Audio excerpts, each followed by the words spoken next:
You're about to watch another exciting episode of the Dungeon Run, but did you know that you can actually be part of the adventure? Tune in live on Wednesday nights at 6 p.m. Pacific time, and you can make your voice heard and help determine the fate of our adventurers. Hope to see you there. Hey, welcome to the Dungeon Run. Hello, friends and loved ones. It's nice to see you all. Welcome back. Welcome to a new episode of Forbidden, our Call of Cthulhu campaign. I'm here with these beautiful faces. It's lovely to see you, Ron and Rachel. We're sorry we missed you last episode. I'm more than a face. You're a face and a body and a brain, and we love it all. We do. Ron, hey, buddy, hey, you okay? This is more than my face, Morton. Okay, I hope You're all of us. also a mustache. You're a beard. And some great hair. Yeah. I hope everyone is not burning alive. It's so hot in California. We were just saying this. We're doing so great. It's Serena's 82 in my apartment right now. Holy crap. Which is only 3 degrees lower than outside. I just like to, so you probably notice I like to dress sort of formally for this show. I like to give off an air of professorial expertise or something along those lines. And it gets real hard to do in these summer months. Let me tell you. I'm wearing a sport coat right now. It'll probably come off in the next 20 minutes. I'm telling you now. This is going to turn into a very different show. I get real sweaty. No one comment on the state of my armpits by the end of every episode. Oh, we won't. But you just go in a burlesque club would rock. That would be so awesome, actually. I can dance, you know. You can dance if you want to. I can dance just like if I want to. You can. You can't leave your friends behind. If you don't dance, then you're no friend of mine. That's right. That's what they say. Oh, those men at work. Those men at work, right? Anyway. Yeah. Men at work. Get in the comments. Men at work or men without hats? Oh, no, it's men without hats. You're right. Men at work is different. Men without hats. Yeah. I only remember them so vividly because their music video was so lovely, and as a kid, I was obsessed with it because it's basically a Ren Fair. Was Men at Work the one who did 8675309? Never mind. I'm sorry. You're right. Who could it be now? Yep. Okay. Anyway, moving on. Welcome to Forbidden. Our lovely Surena sends her love as she won't be able to join us this week. We shall miss you, and we will see if Charlotte's mind will be safe from invasion while you're gone. Excuse me? Leave Charlotte alone. I don't know. Anyway, Ron. Down under. Men at work, down under. Thank you. Thank you. Oh, from the land down From the under. land down under. All right, Ron, hit me with some sponsors, would you? Quit Googling bands from the 80s. You're not my real dad. You're only my fake dad.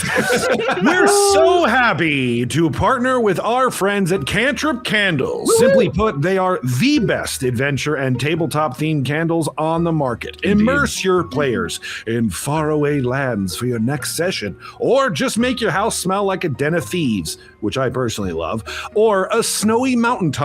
There is no end to the fun that can be had with these candles. Go to cantripcandles.com and check out the incredible variety of items available and use our new discount code DungeonRun10, all capital letters, for 10% off on all candles, wax melts, and sprays. We are. I was expecting. Why'd you say it that way? I was expecting because I was expecting the peanut gallery. I was waiting for the peanut gallery. Sorry, Ron demands applause now after every. Yes. Clap for my face, please. We're sponsored by Die Hard Dice, the place to go for gorgeous dice and accessories, with free shipping on all orders $40 or more. They are the place to go for your favorite math rocks. They've got an amazing sale right now where you can get up to 50% off select sets and collections. Get over as fast as you can to dieharddice.com to check it out. Also, while you're there, remember to use our coupon code DungeonRun, capital D, capital R, all one word at checkout for a discount on us. Woo. We're also sponsored by Eldritch Foundry, where imagination meets craftsmanship. Build gorgeous detailed minis of all your games, now available pre-painted. Why you would want to do that, I don't know. But you should if you're not a painter all of us like are as talented painters as you. Fair enough. I'm not that talented. Use their incredible creation engine and let your imagination go wild with all the possibilities. Span different worlds, times, technologies, terrains, gods, and so much more. You'll be amazed with what you can create. Go to eldritch-foundry.com and be sure to use our discount code TheDungeonRun, capital TDR, all one word, at checkout. Our show is made possible by Patreon. Go to patreon.com/thedungeonrun for all the incredible bonus content. For just $5 a month, you get access to cool behind-the-scenes content and our after-show short rest, exclusive only to you patrons. Exclusive VODs and updates, free interactivity, and a patron-exclusive D&D campaign run by none other than Morgan Peter Brown. Ooh. There's so many rewards at all the different levels. Check it out. New patrons, shout out. Welcome, JS, Cess, and Henry Southwick. Woo! Hey. Welcome. Ooh. I hope it's awesome. Cess and not Kess. Maybe it's It's spelled with a C. I think it is Cess, but who knows? Cess. Marillion. There's so much more fun to be had. Get over to patreon.com/thedungeonrun. Morgan. We talked so much Tolkien before we came on the stream here, Listen, friends. Yes, we're in a you mood. can't We're in a start mood. talking about Greek mythology or Lord of the Rings in the same sentence without me chiming in for was like gonna say, 2 hours. Friends, this might shock you to hear. Rachel Seeley has opinions about J.R. Tolkien. Who, Rachel? No way. No way. No. I do. How dare. I have a lot to say about it. I have a lot to You're say. And you're lingual about the linguist. I am lingual about the linguist. I would like someone to lock the doors because you are all stuck here with me now as I go ahead and talk about it. As you might know, or if you're new here, we are an interactive show where you have the chance to affect our story in unique and surprising ways. You can use our custom Twitch extension or the link you can find in the About section of our Twitch page, or you can just go to streamelements.com/thedungeonrun/tip. Now, there are 2 ways to help or challenge our players when we play this here Call of Cthulhu game. You can choose to give bonus or penalty die for any player or the keeper. It's just like advantage or disadvantage. We get to roll twice and take the lower or the higher, depending on which is better or worse. Also, you can gift any player the power of luck. We're giving you the option of adding 10 luck points to any player's stash that they can use to turn a failure into a success. As a matter of fact, because there were some patrons cashing in their free interactivity from last month or from this month, we have some bonus dice that came in that I'll tell you about as the game comes. But Lexi, Angel Devilson, granted 10 luck points to you. Oh my gosh! It was to a random player, I believe, but your number came up. And it I'm going to believe it was purpose for me. It was purposefully for me. 100%. Absolutely. Reminder, as I was just saying, if you are a higher level patron and you get free monthly interactivity, we can cash those in multiple ways. You can message us on Patreon. You can also message Angel Devilson here in chat, and she will send me the note to let me know how you would like to cash said points in. Thank you so much, Angel. You crush it all the time. And I think that's that. Yeah, I feel like that's everything. Can we have a one shot where we just have Call of Cthulhu, but it's all Can I just? I did do that at Gen Con last year. I was at a premiere and I had to listen to some people talk like this for like 3.5 hours. Don't get yourself fired. Work for the company, not gonna get myself fired. So it's fine. It was totally fine. It's fun. It's fun to talk like that. It's so fun. It's really It's gotta be great. It's gotta be so great. The Vocal Fry is Cthulhu. driving me up the wall. We're in a mood Vocal Fry tonight. is rough. I'm loving where this night is starting already. We got some stuff to do, friends. Sean, do it. Let's go. Take us into the Forbidden.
Hi, friends. We're boy. I love these players, and I miss them when we're not doing this game. Anyway, You could just hang out with us, Morgan. what? Yeah, you could. What is life? Boo, don't do that. I love you. I can't wait to hang out with you. Anyway, the last time we were together, Eden sent off a potentially explosive telegram. Charlotte gave instructions on the fine art of jumping on the bed, and the team began looking for a missing neurologist. But so far, they've only turned up shadows. After a very informative trip to the University of London to visit the eccentric Professor Julius Arthur Smith, more on him in a moment, Charlotte and Lorelei returned to the team's new safe house in a quiet village outside of the city. In addition to the information they were able to glean from the professor, it seemed that he had matters of concern as well that he needed assistance with. Namely, a doctor acquaintance of his named Dr. Helena Lawrenson. Lawrenson, not Lawrence. Sorry. Serena kept saying Lawrence last time. I was like, it's Lawrenson. A young neurologist working in the city. The good doctor had reached out to Professor Smith some weeks ago, seemingly quite shaken after witnessing what she called something that should be impossible. But before he could ascertain the true nature of what had so disturbed her, the good doctor went missing and hadn't been heard from in the past week or so. No police reports have been filed, seemingly, but the circumstances seemed undoubtedly strange. What truly struck out to the investigators, though, was the fact that Dr. Lawrenson had been in the employ of one Dr. Ernest Fletcher, a well-established neurologist in the city with a very affluent clientele. The team had only recently become aware of Dr. Fletcher when, assisted by some hypnosis and psychiatric exercises from Lorelei and Charlotte, Eden had uncovered a repressed memory of a visit to his office a few years ago, where she accompanied the lady Flora Milligan there for an appointment. Eden only recalled the doctor's name in the rather large and foreboding building where the doctor did his business, but something about it had stuck out to Eden as odd. The Lady Milligan was very private in her affairs. A public doctor's visit like this was practically unheard of. But that was all the details she knew at the time. Given the rather recent reveal that the Lady Milligan was involved with all kinds of strange and occult dealings, up to and including the use of dark magic and attempted murder of Diarmuid by summoning a vicious monster from the ether, the connection to this Dr. Fletcher and a witness report of the impossible, it all struck a familiar chord. Could this be connected to Aperture Industries and whatever strange and dangerous business those wealthy and powerful individuals seem to be involved in? Luckily, the team had some time to kill on their hands, since it would still be a few days until Eden's Uncle Montgomery was able to secure false papers and train tickets for them up to the northern tip of Scotland, where the mysterious specter of Hallisay Island seemed to be waiting for them, lurking in the mists. So while Diarmuid continued to recover and Lorelei continued to hide from the authorities, Charlotte and Eden set out into the city to see what they could uncover about the strange disappearance of Dr. Lawrenson. Oh, and they also might have gotten a hotel room together. They said it was so they could send a telegram to Lady Milligan from a location far away from where they were actually staying, but there were definitely other implications. I'm not saying anything happened, but you all were there. You saw it. You be the judge. It happened. No denying it. Spicy. No, I'm not denying it. First things first. After a cocktail or two, they had the address of Dr. Lawrenson's flat from the professor, and rather than a visit to the very public Dr. Fletcher's office, the two investigators decided to make a house call to see what they could ascertain. After a cursory knock went unanswered, Eden and Charlotte cleverly took to the fire escape, where Eden was able to muscle her way through the window lock and let themselves in. Inside, the apartment was quiet and dark. No one had answered a knock, and there were no sights nor sounds of any struggles, unrest, or even any recent activity. But nonetheless, the bad feeling in the pit of their stomachs regarding the fate of the doctor continued to grow. In the kitchen, they discovered two oddities, one being the fact that the refrigerator was well stocked with food, all around a week old. If she'd been planning on going on a trip, why buy fresh groceries? The second being an unfinished letter sitting on the table, apparently to her mother back in Denmark.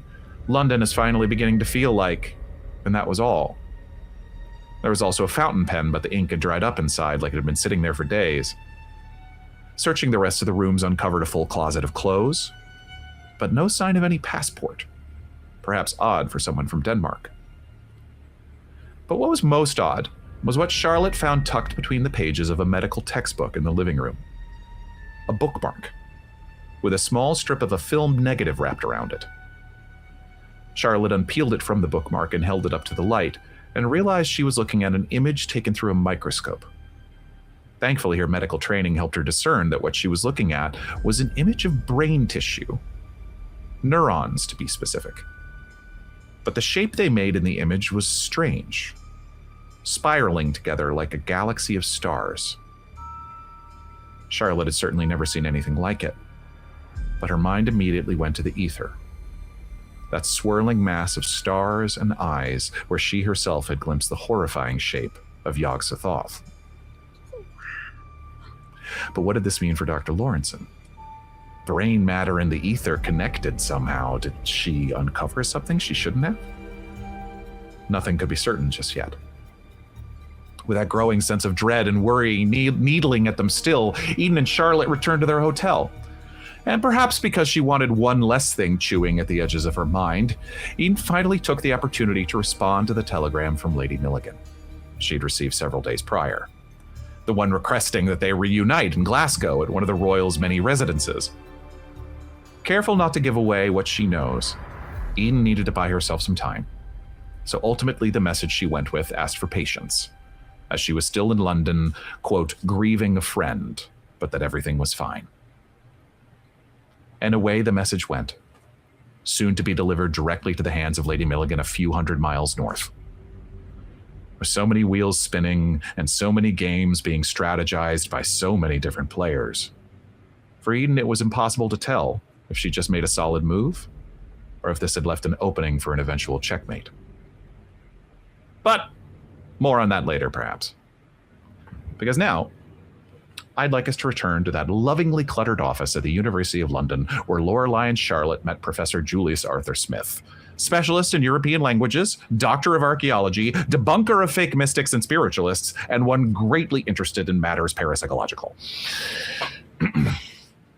We had left off last time, Rachel, with the mid-conversation, as I had said. Certainly a lot had been teased and poked at. It seemed that the two of you had quite a lot to discuss. But I wanted to give us this opportunity to at least bring that conversation to if there was more that needed to be said or gleaned from each other, to give us the chance to do so. Yeah. But as he has already started to pull out all of these documents and these, you already dropped the big Y, Big Daddy Eyeballs, Yog-Sothoth's name in this conversation, to which he pulled out some whiskey and started handing out glasses. But as he's starting all of this, you can tell there's definitely something. He's shared what he had to say about Dr. Lawrenson at this point, but there's something further sort of needling at him that he's seemingly anxious to ask you about. Lorelei's gonna reach out and put a hand on his hand. Just hold it. Lorelei, you know you and I have more than curiosities bonding us. Yes. Both experienced unthinkable losses in our lives. What can you tell me of this business at the golf club? As I mentioned, I did smell something odd about the whole thing upon first reading, but through my own sources, I was able to ascertain the identities of Doctors Gilmore and Lackey. Experimental physics. Yes.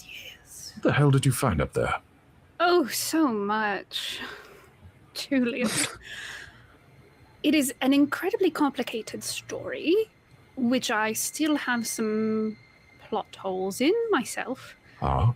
I guess you could say we have sort of, all of us, become paranormal investigators in a way. However, the paranormal is this dimension which these two doctors were trying to get to. Oh. The machine And unfortunately, as technology does, it did not react in the way they expected.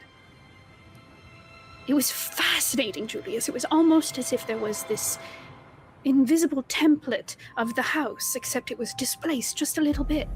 We ran into invisible walls, and I made a bomb, by the way. A bomb? Yes, with Diarmuid. We created a bomb together. Fantastic. Just thrilling, truly. We rigged a door so that if it opened up, it would explode and it would destroy the machine, you know, if someone got to it, but we dismantled the machine and... This, Gilmore died, the report said, yes? The lackey is alive, but still still being held by the authorities.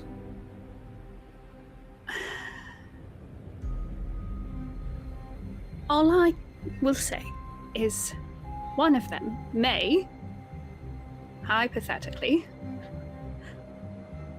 have transformed into a creature from this dimension, which is very sharp,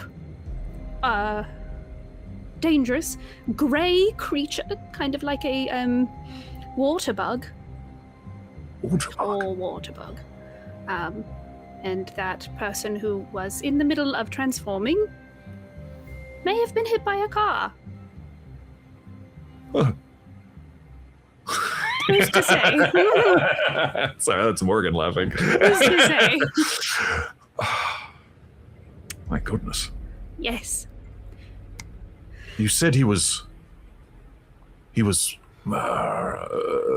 mind was, his body was taken over by something from this other dimension? Yes, I and correct me if I'm wrong, Morgan, but there was a moment after this hypothetical creature had hypothetically been hit by a car when I saw in its eyes the person was still there, but they were taken over. I think you can say that. If I remember, because I did revisit some of these moments for reasons. No, don't do that. I don't think. I think Lorelei was unsure, so you can say that you absolutely say that. But I will say, as your keeper, that it was unclear. Okay. Well, that's what she believes. You definitely wanted to. Yes. Yeah. Yes. Absolutely. Lorelei definitely wanted to, and then then the creature was about to attack, and Diarmuid ended it. Yeah, I think she very much just wanted it to be a situation where maybe they could be saved. Yeah. Goodness. This is fascinating, though. This is fascinating. All right, this connection to another realm, and you said did their bodies remain here? No. I'm not entirely sure what happened to that body. I think it was cut up and burnt. Or no, I'm sorry. I meant when they were traveled into the ether. Oh no! It was like a spiritual projection. Yes. Their body stayed here. However, I physically went into this realm. By the way, I did. I got dragged in there through a furnace. That's fascinating. Yes. All right. Well, I can share what this all sort of, as you know, I've been greatly interested in hauntings, poltergeists, most of which, of course, we can say is absolute poppycock, of course. But every now and then, the idea of consciousness and mind and the self being present, but the body being absent, something obviously that greatly interests me. Wonderful you should say that.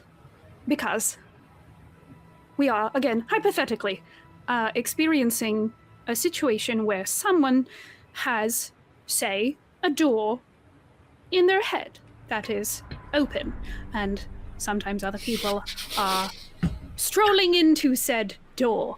I'm going to roll for Charlotte in this moment to see how well she covers. Okay. All right. There's a flickering of something from Professor Smith, but I don't know that he catches anything. I don't know that he immediately catches on. But you continue. Sorry. So this person. Did I show him the book of Aben? You did. You Okay. brought out the Book of Aben, and he Good, identified it. He recognized it, though I don't think he knew it was real until you pulled it out. I cannot. Julius, I'm afraid to tell you so much because we are in danger, and I do not want to pass this danger on to you. Let's just say we have a personal relationship with a certain author, and she's like gesturing to the book, because of this door. In theory. Hypothetical. Would this author happen to be, say, 400 years old? Something like that, yes. A wizard. All right. Also, hypothetically speaking, not to drop another bomb on you, but your friend may or may not know some magic spells now. All right. So much information, So I know. much. I warned you. I need to share with you some of my Yes, please. theories, some of my, Please. and I'd be fascinated to know if this jives with what you're saying. Yes, yes, yes. And he pulls out some paperwork, and you see written on it, amongst his notes, you'd see some handwritten notes around as he starts to put it out on his desk. You see he puts one out, and written on it, you see 3 words with some arrows to it. It says, body, anchor, self. Mm-hmm. You see, as far as I can understand it, and from my learnings of others, it's as if the consciousness has 3 different parts. We have the body, the physical body, the physical representation, our skin suits that we walk around in every day. And then we have the self, and the other side, the 2 sides. The self being the greater consciousness existing in the electricity or some sort of manifestation in the brain. Now, there must be something that anchors the self to the body. Because as you're saying, if they're able to travel to the ether and leave their bodies behind, there must be some way for that anchor to be severed. Yes. So if the consciousness can exist outside of physical space in the ether Yes. and leave the vessel open. Yes, you said that something came back Yes, it did. and took Gilmore? You didn't say, but took over the vessel, the body. Think of it like a piece of jewelry, and you take one stone out for whatever reason. Any other stone the same size can fit in, right? Mm-hmm. Sometimes it's not the original stone. The repercussions for what this means about studies of spirituality and the soul, and Yes. the mind boggles. Truly. And there's another layer to this, which I think is very worrisome. The idea that a stone with great power may destroy the vessel faster. The stone being the consciousness that returns. Yes. What I have surmised by reading some of this book, which, by the way, terrifying. I had some sort of seizure when I was reading it the first time. And I continue to read it because you know me. I, in theory, could be able to learn this. There is a way to transfer one stone from one piece of jewelry to the other.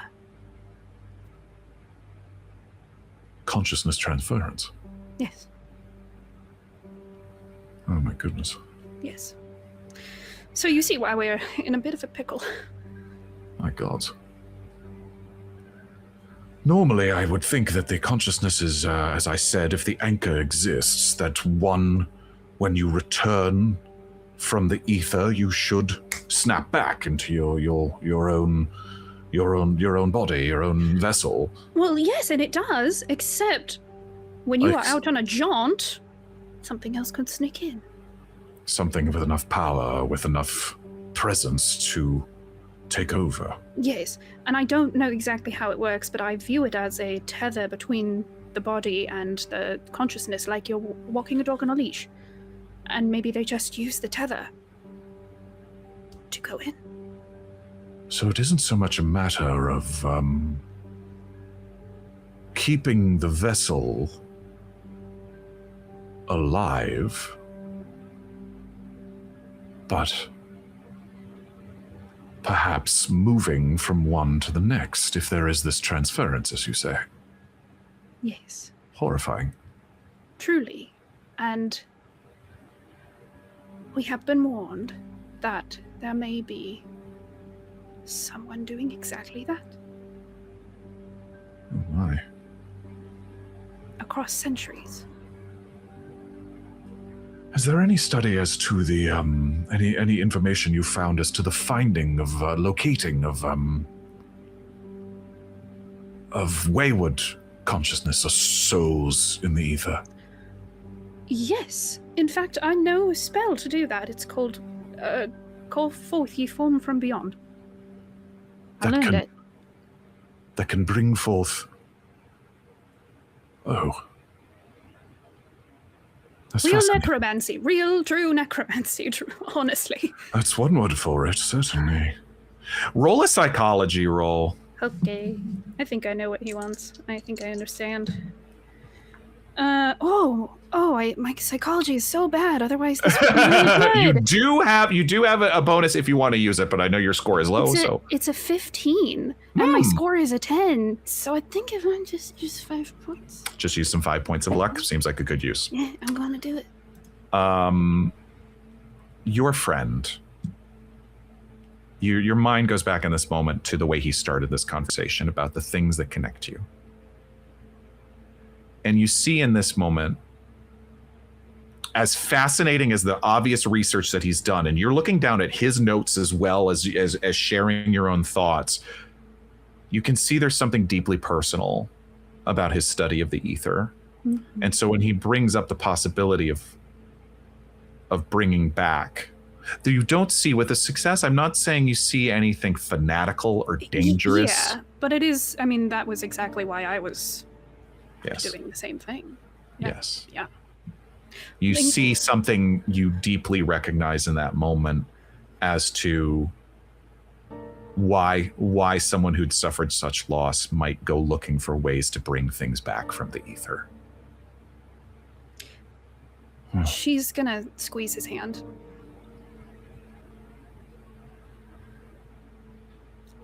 I don't know where that consciousness goes, where it comes from or where it goes, when I call it forth. I don't want a precious soul to be sent somewhere it should not be. And as much as I have been incredibly guilty of trying to break that veil, Julius, I'm starting to realize that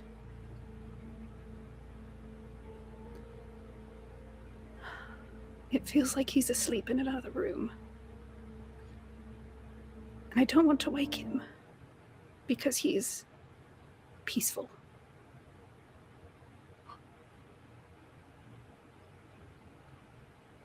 I've made the mistake of trying to disturb him enough. And in doing so, I accidentally talked to the wrong thing. I am more than happy to share my gifts with you, but I just wanted to also share what I've learned.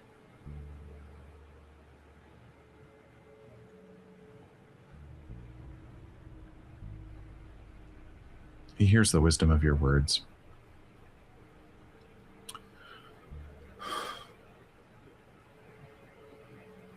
right.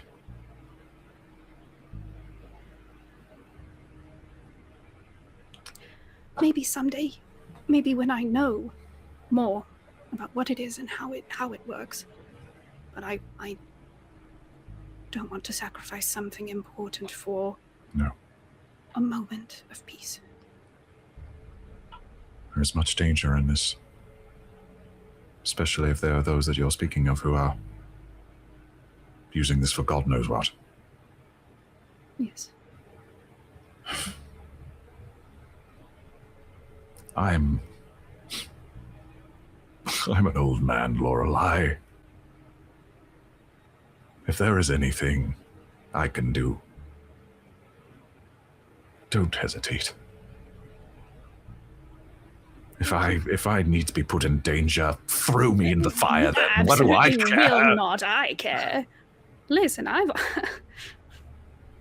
already lost a lot of people that mean a lot to me, and you mean a lot to me, and I will do anything I can not to lose you as well. So what you can do for me is to stay safe as much as possible. Fine. You have my number. Yes. All right.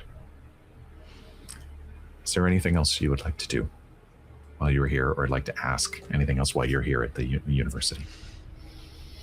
I think she would just ask in the end that, if he hears anything that might be applicable, to let her know. You've been told not to give out the number of the safe house. Yes. Is there like a post office nearby? I would say you could probably give like a general address to the village's post office or something along those lines. Yeah, I would say, or a nearby, like you can send telegrams to telegram offices that can then be picked up. Yes. Like you can make those kind of arrangements. I absolutely would. Yeah. Great. I wouldn't give him the exact. Sure. Makes sense. To keep him safe as well, but just the one town over or something. Yeah. Great. He gives you a hug and bids goodbye to you and Charlotte. And you leave. Meanwhile, while this is happening, Diarmuid, you're back at the safe house. Still nursing your injuries, certainly. And also, you are currently a man pretending to be dead. I will say, during one of these times, perhaps, we'll say that this happens during the outing of Lorelei and Charlotte. So, Eden, we'll say you are around. At a certain point, the phone rings in the cabin. I should probably pick that up. Are you sure? I thought we weren't supposed to give the phone. I guess maybe the only person who have. Oh, yep, you should pick it up. Yeah, it'll be me. And I'll go and just pick it up. I love it. I'm not saying anything. I'm following. You just pick it up? I just pick it up. Nice. That's it. I like it. There's this tense moment as you have this moment of unsureness as you reach down for the receiver and pick it up. And you pick it up. And it does feel weird not saying anything at first here. And then there is a moment of silence. And you hear a familiar voice on the other end. Don't say my name. Your, friend's agency's been asking about him.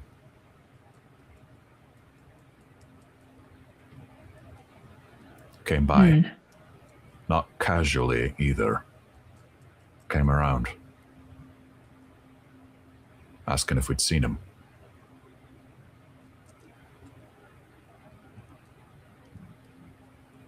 My eyes go to Diarmuid, just staring at you.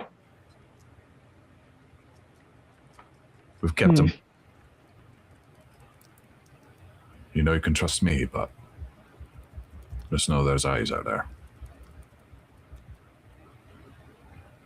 Good to know. Take care. You too. Line goes dead. I'll hang up. Diarmuid, Aye. That company you work for. Aye, the agency. Mm-hmm. It seems they're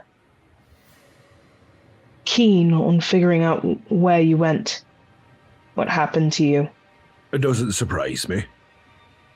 They're not just going to let reports of a death go by. They're going to want evidence. And are you going to give that to them? I think there's the evidence in a place in Scotland, if I remember correctly. Right. Oh, speaking of which, do you mind if I use the razor? No, not I at all. found it in the bathroom and I just wanted to make sure I could use it before I just used it. I'm sure it's for you. This agency that you work for, Aye. how'd you get caught up with them? Well, that's a long story, I would say. It's been... I was in the military, as I told you. Mm-hmm. And when I went missing from which is probably why they're looking for me, because they probably assume what happened to me in the military I'm doing to them, because why wouldn't I? But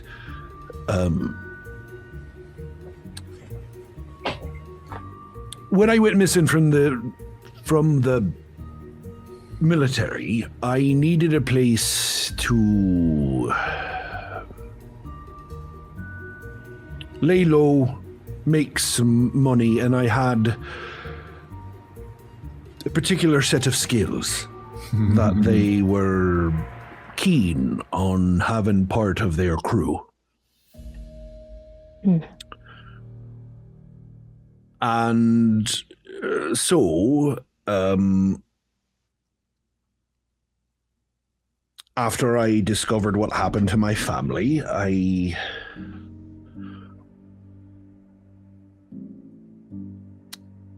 left for America because it was easier to hide. Not exactly coming to look for you across an ocean, are they? And I don't know if you know this about Americans, but they love an accent. Yes, I do know that. And with my butter smooth, deep voice, it's fairly easy to, especially if you act real confident, fairly easy to get talk your way into almost anything. And once I realized this, I decided that my personal needs in investigation of certain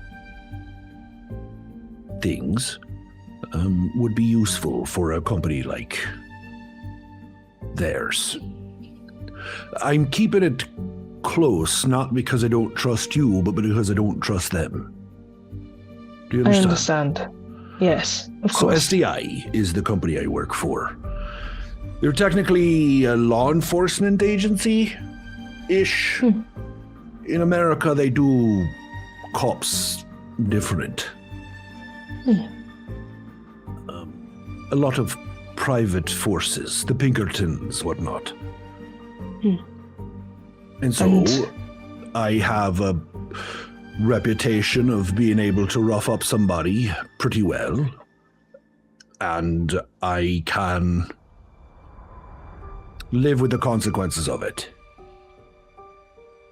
And when you got a nice accent and you can rough up somebody and live with the guilt of it, you tend to get hired for things. Now, I'm also, as you have learned, quite sharp, so add that on top of that I could beat a man to pulp with my bare hands, and Americans will pay me. You really sought out your journey. You know? I admire What do you that mean? about you. I've always been pretty good at stealing. I've always been pretty good at with animals. Always been pretty good with a gun. And originally, becoming a thief was something that I wanted to do because Can we move this conversation to the bathroom? I thought you were already doing this, but yes, let's go. Let's go. I Yes. was waiting. So no, but continue. We can talk. We can walk and Yes, talk. go ahead. We'll walk and talk. Right, Yes. right. Being a thief was very natural, and when I decided that that's not a life I wanted to live anymore, I kind of just sunk into something, I guess, or what Lady Milligan needed at the time, I suppose. I don't think I ever thought about what I would do if I had a choice. Aren't you still a thief, technically? Yes, Is somewhat. that who you are, but- then? Well, Or do you have qualms with thievery? I have had qualms in the past. Why? I think mostly because it was just what my uncle did. So really, you just don't like your uncle? My father didn't like my uncle, and Ah. I sided with my father for quite some time. I see. But I don't know, maybe when all this is said and done, I can do what you did. Become an agency man. Person. Maybe. Hmm. Yes. I don't know. I've never really. This is the biggest city I've ever been to, and This well, town. where we were you mean before. London? Not this town, London. it's- Yes. It's like you were in Uh, London. I know you've been to bigger cities. Absolutely. Hmm. But London really. I got hit by a car, and I kept going. Aye. We You really did some damage. You'd have been great Yeah. in the military. I hadn't even thought about any of that. I just sort of let my life live where it lay, you know? Do you think a little bit of Lady Milligan has instilled that in you? Because I'll tell you, Yes. she made me not care pretty quick. She's very disarming. Hmm. Yes. Magically so. Yes. I wonder if this agency looking for you, is there a way we can lead them to Lady Milligan's? So they can get what they need and stop hassling my uncle? Because Well, it's going to be real hard to give him a trail that goes from through a magical portal, but I imagine we could probably, but that means we have to expose ourselves a bit. Got to go back to London, drop some things, certain places. Now,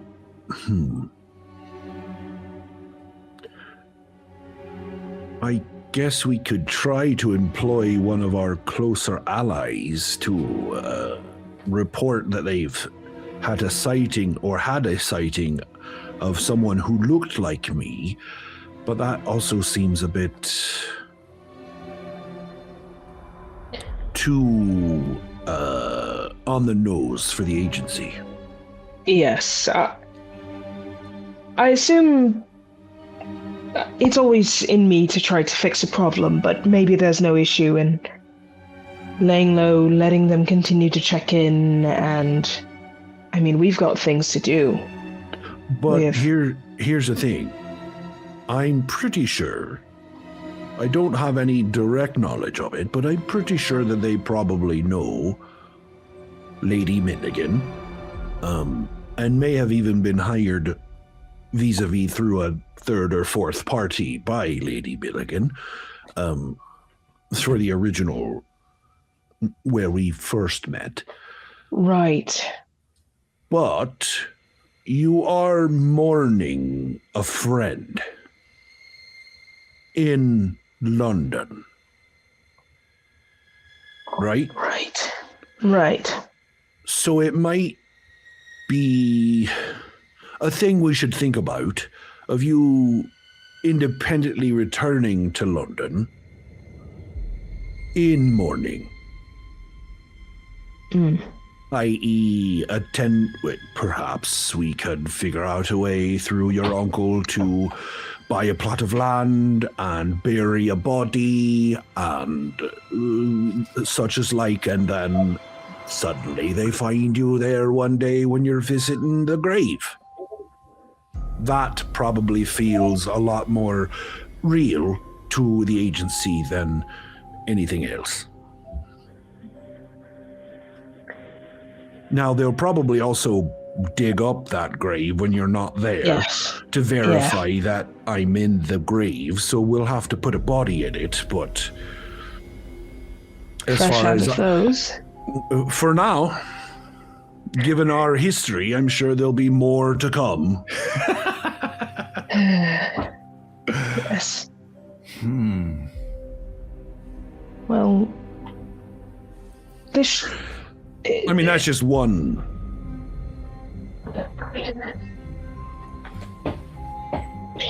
It could also be said that I was in mourning, but maybe that you were...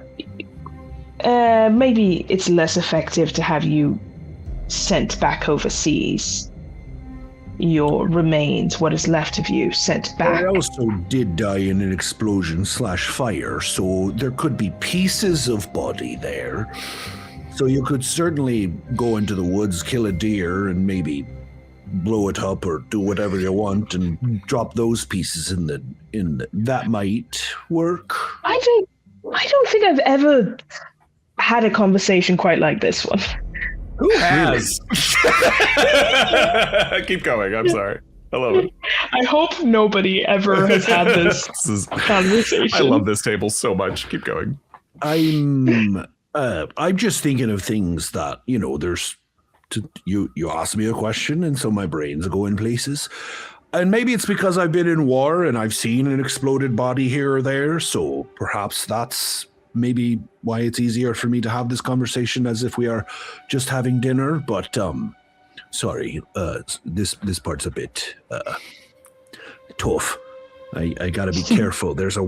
I got a mole like right there, and I don't want to, you know, scrape that off. Yes. So one moment. All right, there we go. Diarmuid going full Richard Kimball from The Fugitive. Shave it off. Keep going.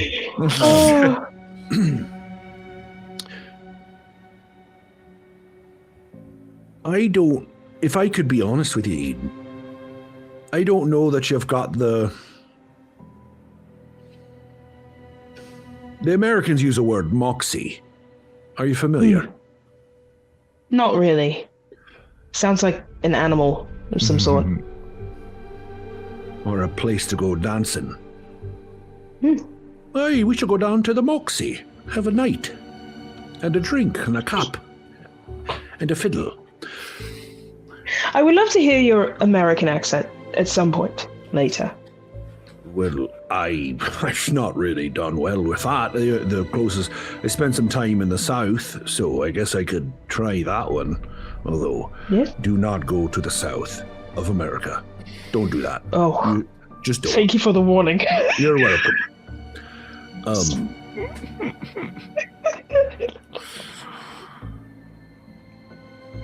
I've lost my train of thought. I'm here. You were telling me I didn't have the moxie, whatever that is. Yeah. So I don't know that you've got the guts to do what an agency person needs to do. What do they need to do?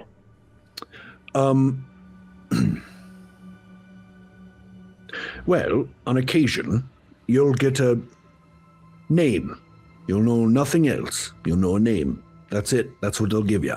So you've got to figure out who that person is, where they live, what they do, who their loved ones are, and the like. And then once you do that, typically you either have to beat that person up pretty bad, kill them, or take something from them, blackmail them, or, bring them to justice in any way that you can.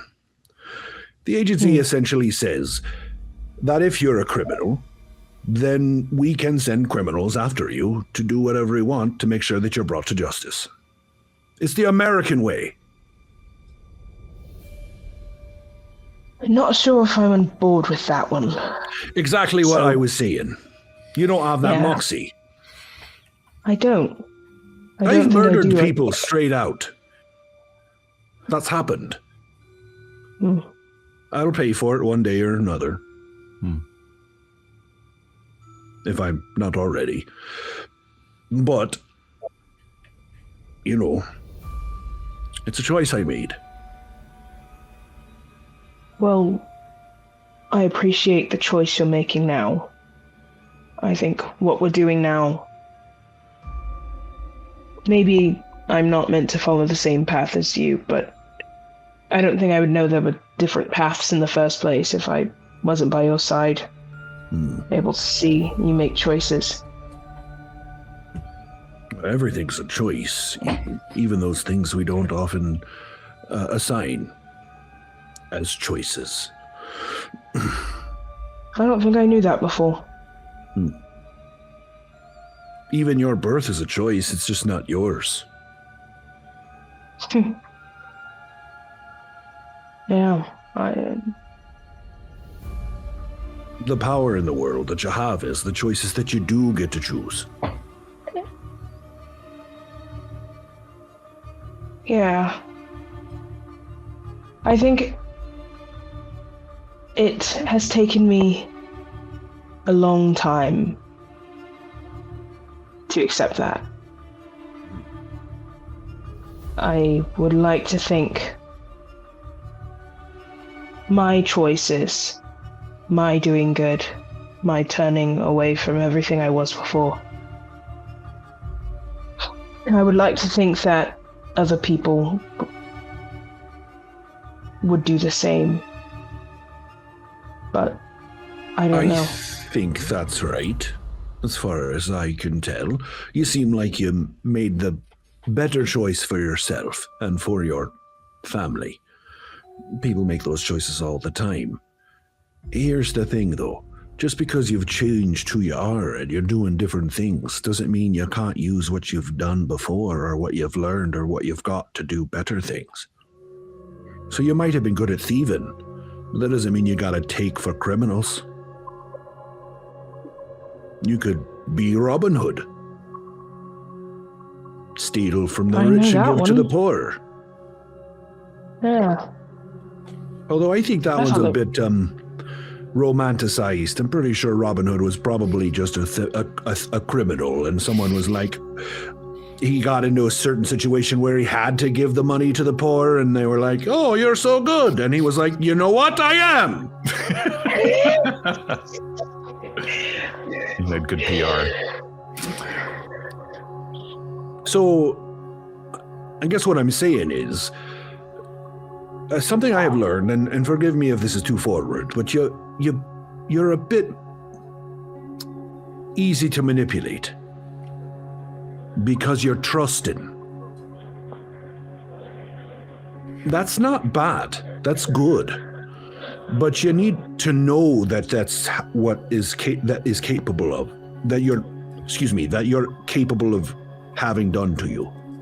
And once you realize that and you're aware of it and you're constantly looking out for it, all those good parts will be like cream. They'll rise to the top. And the rest, you can ignore. Leave it in the bottom of the cup. You don't need to drink it. But also, You could if you wanted. I wouldn't judge either way. I know deep down in your heart you're good. You care for the people that you care for. You protect the people that you care for. Yes. Like your father, for example. And now even a bit to your uncle, though I don't know that I trust him as far as I could throw him, which was quite far, though. He's a scrawny man. Yes. He's got a little muscle on his arms, but I mean, he comes from your stock. Not compared to you. Clearly, look at you. You are a strong woman, that's for sure. So, Diarmuid, Yes. are you in the process of changing your appearance? Yes, I am. I'm shaving as much as he and I think at some point when he's talking to you like this, you see him sort of stop because he's going to have to shave off the mutton chops, and you know it's like his pride and joy. And so yeah, full bald head, no facial hair. Wow, go full kingpin. Great. oh my gosh. And I will say, just to sort of catch everything up, I will kind of fast forward us a little bit over the course of the next day or so, that we can now sort of rejoin everyone. We will move to you and Charlotte have returned from your journey to Dr. Lawrenson's apartment, things of that nature. Lorelei is back from the journey to the professor and everything, so you can all sort of be back together. But you have all the information available to you that we now have, kind of to fast forward us through to the present. Yes. And at some point, Morgan, I don't know Yes. if it would be a conversation or shared with Monty. I would like to request an American identity. Sure. I mean, we can say you did that back Cool. in the original. Yeah. Yeah. If you had that thought, Fine. I'm fine with that. Cool. Sure. By the way, Diarmuid, you Yes. got granted a bonus die and 10 luck points from Tuomask. Thank you, Tuomask. It was randomized and not given to you. That's right. specifically. No. No. That's okay. But thank you. No. But I know your luck On is purpose. way up there, but you just keep stacking it. We talked about it last episode, how I know you're saving it for something. Yeah. Honestly, smart. Ron is just gonna break out 95 luck points at some point when we're least expecting it. I would like to make a telepathy roll. I Really fully. important. You're not telepathic. I am now. Get these 100 luck points. 100 luck points. Force of luck. Could you do that? If you had like 100 luck points, could you just spend it to have some? I think it depends on the roll. I think Some it depends rolls on you the can, roll. Yeah, Yeah, some rolls you can't luck add any to. luck to. Yeah. I would Yeah. telepathy or telekinesis, I think, would be one. That was like, I don't think so. But if it's like a dodge roll or like a sleight of hand, or something, 100%. Yes. Yeah. 80 points. But I think Bumped into it, everybody yeah. doesn't everybody at least have a natural 5 or 10 and something in sleight of hand most of or them, yeah, dodge or yeah, something? Yeah. Amazing. Morgan, Yes. the night when the other ladies are in the hotel, Yes. I want to read more in the book. Great. Okay, good. Well, But I'm going to tell Diarmuid. okay, perfect. Actually, and Eden, did you stay the night or did you come back after sending the telegram? Technically, no. We decided not to stay the night. We just were You doing that for cover got the and room. like to send the telegram. You got the room and did come back. So you were gone most of the night for sure. Yes. But you got the room and did not stay there. It was a false room, but plenty of time for you, Lorelei. Absolutely. But I wanted to be clear about that because I think we You can left be it driving open-ended, back. but I wasn't sure whether you and Charlotte stayed the night in your one twin bed in that one hotel room. No.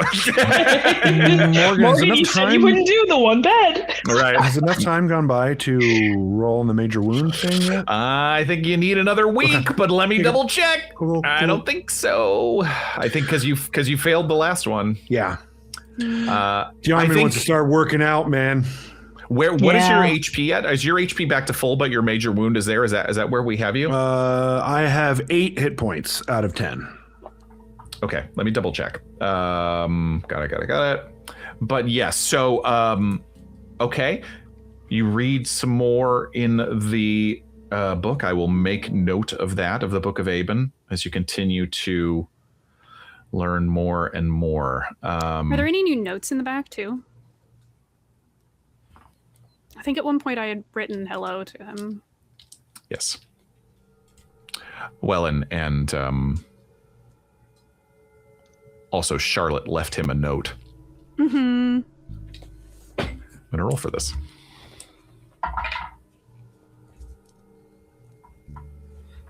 There are no new notes in the back of the Book of Aben as of this time. Or no, it's not that even there are notes there. It's because it's, you know, this probably isn't an original edition, but this was not maybe but you do have his scrawlings at the end of the book where you found the original things. It wasn't like they were written in the margins. It was written in sort of the last bits of diary. If this isn't the original version, does that mean that every other version is going to have these notes written in them? Boy, that's a real good question. Hang on, I'm double checking this because I did just say I don't know if it's the original version. Yes, the time travel trap. Boy, no, but this is true. Unless he's like targeting this particular book. I am lucky in that the Call of Cthulhu, the Book of Aben, is a canonical book in Call of Cthulhu, and so I think it does. I think there is more than one copy of it. Mm-hmm. Now, we will say the writings that you found are there because they were written by Aben himself, but I don't know that what you're holding in your hands is Aben's diary. So let me double check, please. Yes, one moment. This is a very good question. Because if everyone else who has other versions of the book are able to read our notes, that sucks. I mean, but do they make sense to anybody but you guys? Sure. And also, this is a 400-year-old wizard. I would think that he would be able to pinpoint one book and be like, I'm doing that. This is true. It's a very good question. Thank you. Where are you? A wizard from another dimension. Yeah. Could be. Hyperborea. It's unknown. It's unknown where Hyperborea was. But his stars are wrong. Right. Correct. Well, that also this is not the OG. This is you get the sense that this was translated.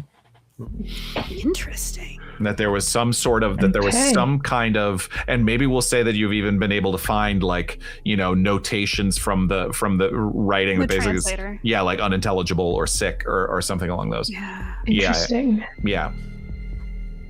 But so even though what you had seen added, it was not as if he had written in the margins. It is true, like written in the text of the book, what you had found there, but you have not found anything additional. Okay. So 2 things. Yes. 1, having had that thought, Lorelei is going to send a telegram, go to the office, send a telegram to Julius. Okay. Asking him if he can find the original book.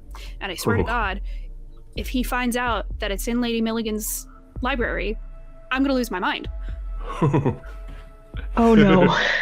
Exactly. Right. Didn't think about that. Think about it. I think those things because I have DM brain and I think, how could this be worse? You're so real for that. Asking him to locate if possible, the original Book of Aben. Yeah. Okay. And do I have a name of the translator of this version? That's a very good question. Translator unknown, circa 15th century. Is in the notes of the Call of Cthulhu book. And he was like 14th century? Yeah, 1400s, which is the 15th century. Yeah. Okay. So. But again, silly math. It's hard to like. It's kind of because, you know, location. Where the hell was Hyperborea? Yeah. Where like all of this stuff. Like some of this is all kind of murky. But potentially translated within his lifetime. Correct. Okay, so there's that. I'm going to send the telegram to him. Okay, to I'm identify. Sign it and put a little heart at the end. So he knows it's me, for sure. Nice. Little besties. Cute. And I'm going to spend time reading it and learning a little bit more. Great. Okay. Like reading it proper, not just skimming. Okay, that's fine. I don't think you. I'm going to say you need a little more time before I'm going to require another roll from you. But this is good to know. I'm marking it down. But Eden, you return with Charlotte, and you have all of this information in terms of what you found at Dr. Lorenzon's office. Charlotte has the piece of microfilm, or the small bit of net film negative of this strange brain matter image that looks like stars, that looks like the galaxy, it looks like a swirling galaxy of something. And Charlotte will certainly say is able to communicate that well enough to you all in terms of the strangeness of it, because she is the doctor. Hey, you've never read a book where neurons were described in this manner. That's odd. Wouldn't it be absolutely horrible if this turned out to be some hive mind kind of thing? And if you touch the ether, your brain starts to absorb it.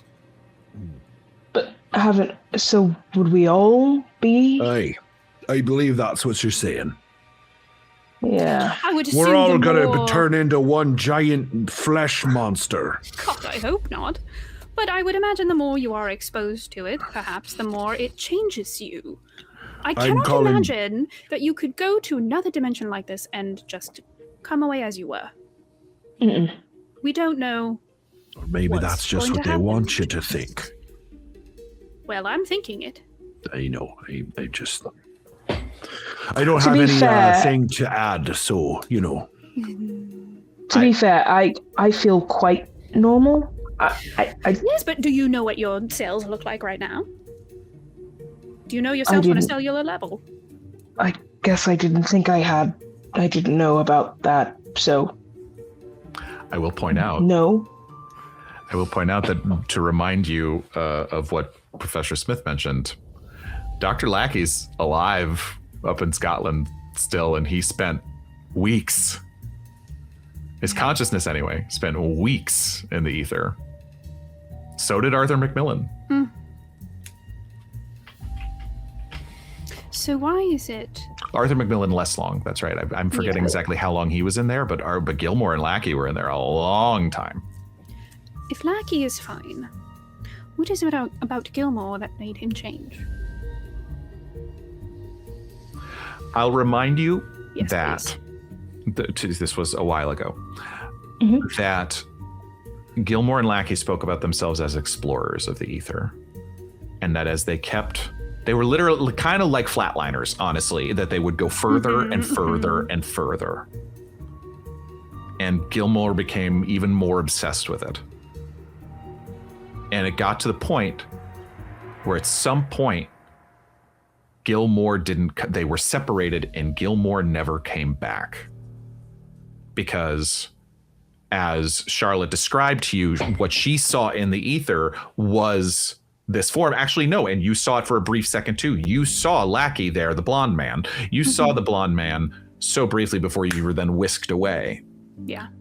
So Lackey came back from as far as he could get, and Gilmore never did. So it's as if you can get lost out there. And now hearing what you have from Professor Smith, if there is some severance or weakening of your anchor back to your vessel, right? Or something else can find its way. If a creature or a presence or a mystic is strong enough to take your place. So this means, and she's gonna say this out loud as she's remembering all of this. This means there's a baseline of power in each chid, to the point that if a tether is weak enough, they are powerful enough to step into the body. And that's a scary thought. They also can be summoned, so... Did we ever try to summon Lackey? To summon Lackey? No. What about Gilmore? We didn't, because I can do call forth the form from beyond. You can. And if he got lost and he wasn't in his body. Assuming his mind is still around. Yeah, and Something his body is now very dead. Yes. That is true. That his consciousness hasn't been seen nor heard from in weeks. Lackey's, I won't say alive and well. He's alive and in probably a prison hospital in Scotland. Yeah. Also, a reminder, Macmillan owes us a favor. Well, yeah, big time. Just a reminder. How would you feel if I used Call Ye Forth from the Beyond on Gilmore? Does it work like that? That's a good question. I will point out, you can certainly try. The text of Call Forth, you basically have to know that the soul or the consciousness is present, is at least nearby. Oh, okay. So that's why it worked on Memphis, because you knew very clearly that Memphis was in the house. Yeah. And coming for you. I see. The idea is, well, I mean, if you have ideas for ways to gather and pull ways to get him Gilmore from somewhere, we can talk about it. But just that spell on its own might be insufficient. Yeah, I will find the exact text. But I love this idea. So Lorelei, you used to pretend to be able to call the dead, and now you actually can. I know, isn't it ironic? Oh, is that ironic? Isn't that coincidental? I always get those confused. Listen, I'm just saying. you old man. It's like rain on your wedding day, is what I hear.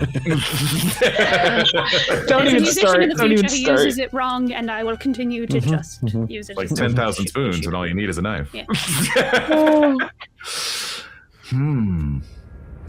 The spell draws into a physical plane any presence which lingers unseen, meaning basically that it forces a psychic presence to take physical shape. Interesting. Now, as you can remember from the casting of the spell before, the caster does get to decide where you put the consciousness. You put Memphis into the house. Yeah. And then burnt it down. Awesome. Loved it. Great. Good work. It was a great time. Yeah. Fitting Just end. poltergeist. Indeed. Now,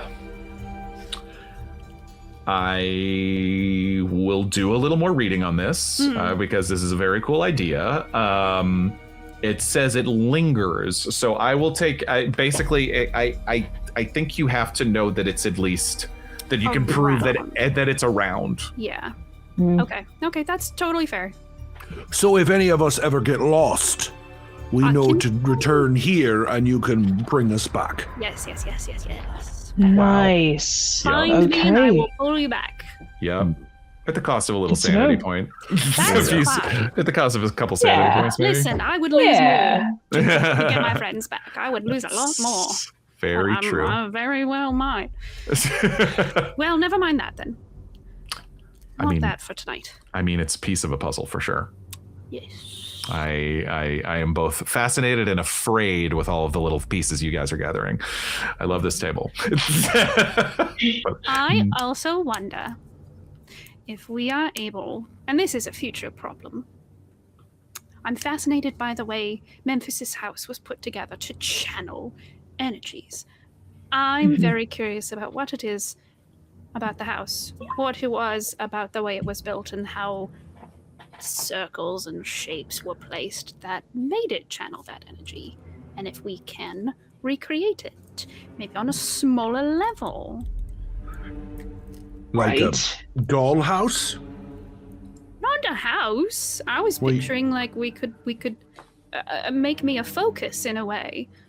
Oh. Well, you mentioned house, so I just, and you said small. Would that make it safer for you? General architecture. You mean in like this thing? But and I'll pull out the orb, yeah. You mean like in one of those? I don't know. Just, I'm picturing using this to amplify my power a little bit and maybe make it more stable. I don't know. It's not something I know about. I think it's fascinating. I would like to know more. That's all. Love this. Maybe, when our names are cleared and our little paranormal investigation club becomes an official thing, we can make our own base.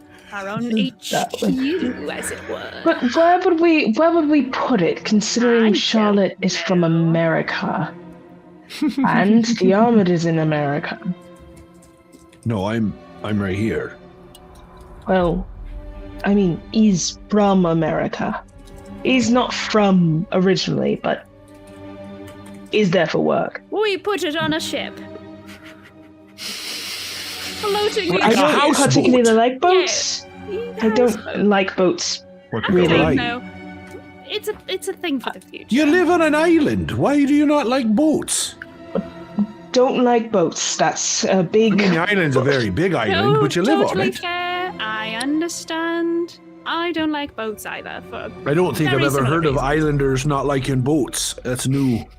Perhaps Unfortunately. we have certain things associated with boats in negative context. You know what I mean? That's going to be This it. That's going to be it. Do you remember the first week that we were spending together and we were on a boat together and I had a hallucination about a ship? Do you remember? Yeah.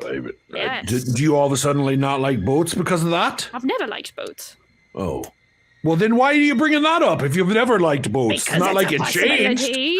What, do you want me to put it on an airplane? I hate airplanes even more than boats. Well, an airplane is just an airboat. Yes, but it's Right. in the air. Worse. Right. Worse. Yeah, you get it. Oh, I don't know. Have you ever looked real deep in the ocean? It's pretty scary down there. No, because I don't like it. Anyways, Fair enough. future concern. I like the air, personally. I like airplanes. I wish I could fly one. That'd be fun. Maybe one day. I should have taken that. Well, they're relatively new. But they started using them in the war as it ended. There is Very airplane heavily. travel available Yeah. at this point. It's Because Yeah. of the war. If because humans of the were war. meant to fly, we would have wings. Lorelei's got a strong stance on flight. I don't. What? That's. You're just discounting the idea of like self-actualization because completely. I am scared of it. Oh, I see. And Yeah, I know okay. this. I'm very honest about it. I don't like it. It scares me. It's too high up. Why do you need to be that high in the sky? Are you a bird? You want to touch a cloud? Maybe yes. No. Would love to touch a cloud. Smoke. I think touching a cloud would be It's not really great, a cloud. but though. I think... And then I don't know if imagine I'm going in the there. fall, and how long the fall would take. I do that's- think that there And are you're some so people in conscious the of the world... fall. Imagine because when it's your what, heart stops and you 12,000 can't live feet? anymore. I mean, it's like There I are don't some understand this. people in the world that might speak of magic the way you're speaking of You flying. know what? You should jump out of an airplane sometime. Absolutely never. I That would feels- rather die. And in fact, I probably would. You would get me up in that airplane, and I would die of a heart attack. And your heart would stop, yeah. Yes, That's what I yes. was just Yeah. saying. Never. Ever. No. Thank you. I would love to, GM, would love to think about, upon Lorelei saying, like, is there a way for us to channel power, whatever, at the idea of my friend being able to cast spells and read this book safely, Yeah. or just cast spells with some sort of channeled ability, I would love to spend the night. I think I'm going to just, like, we're back and we have the roll of film, and I'm just going to take a paper and pencil and like draw out Memphis's house from memory Yeah. and try to think if there's anything like, is it the mirrors? Because there was also mirrors in Josephine's place as There well. you Is go, it yes. mirrors? Is it for a different reason, I assume, but are there any sort of, Roll an intelligence roll. let's do You it. do First have roll. you do have a bonus die if you would like. Yeah. Love. Okay, If you- intelligence. you have a I'm bonus- pretty you good have- at intelligence. You have a bonus die. Okay, let me know if you want to use it. You have Okay. several bonus die, by the way. You've got. Do you say I okay? 28 under 75. Okay. With a hard success. Yeah. You're going Literally. back. You're going back and thinking and recalling what you can, and we'll say the group of you also like have moments where you're like, wait a minute, and there's little bits of is this right, or things along those lines. The connection to mirrors. Look, mirrors are weird. Speaking as someone who's made a haunted mirror movie, mirrors are weird when you look into the lore of mirrors. But you also get the sense that with Josephine, that was more of an obsession. Yeah. Like her brain broke. Her brain broke a little bit at some point. You know what they shared though? That eye image. I was just about to say, Morgan, what I want to do, because she remembers the eye now, I think I want to try and find it in the book, if it's in the book. Fascinating. Little scrying spell. Great. Love this. I was going, basically, your mind goes back to that horrible moment during the battle with Memphis, where that door from the dining room turned into Yog-Sothoth's eye. Now, what happened in that moment was, because I think Eden, you and Charlotte definitely were like the ones looking at it when it happened, which is, it was like that door became, you were at the top of the stairs looking down. And you think about that central tower with the spiral staircase. And there was something about that structure of almost like a ziggurat. This sort of spiral tower, like a lightning rod. When you're thinking about something in the house that made it more of a harness, of something to draw in and harness that kind of arcane power. A point of power, yeah. The key seemed to be in the tower. And the fact that the eye of Yog-Sothoth appeared at the bottom of that is not a coincidence. Okay. With a hard success, I'll say that starts to ring true to you. That image. And then when you think about everything else about the house, there's a room here, there's a room there. I mean, it's eccentric, but like, what was the weirdest thing about it was this like very deliberately placed spiral tower in the middle. Yeah. Isn't that like a little bit like a lighthouse? I would say it's exactly like a lighthouse. Right. There's a lighthouse in Talos, eh? Mm-hmm. I've also had a dream about going up a spiral staircase in a tower, and a thing was chasing me in the dark, and I heard Waleed at the top calling for me. And I think the thing that was chasing me was this giant dog that I've seen in my dreams a couple of times. It really feels like a little bit of an allegory for like heaven and hell. It does. I wonder, this is just, I have been inspired by both of you. Do you think that you were going towards the top? Do you think Waleed was towards the top of this, towards the heaven part? Yes. Or were you racing down, actually? No, I was going up towards him, and at one point I stopped and turned around because I knew I was being followed by something and I didn't want to lead it to Waleed. Yes. Let's slip the dogs of war. Yes. Well, okay, here's the thing. I don't know if I've told you this. My brother, Edmund, when he was in the trenches in France, in a letter to me, he had very briefly alluded to a dog that many of the men had seen in what was essentially no man's land, in Mons. They called it the Hound of Mons. And he felt it. He didn't say threatened, but he said he felt watched by this dog. And a lot of his fellow soldiers viewed it as an omen of death, but also a ferry that would accompany the souls from their moment of death to where they were going. So I wonder what the hell this dog is, actually. I wonder. And I also have a thought.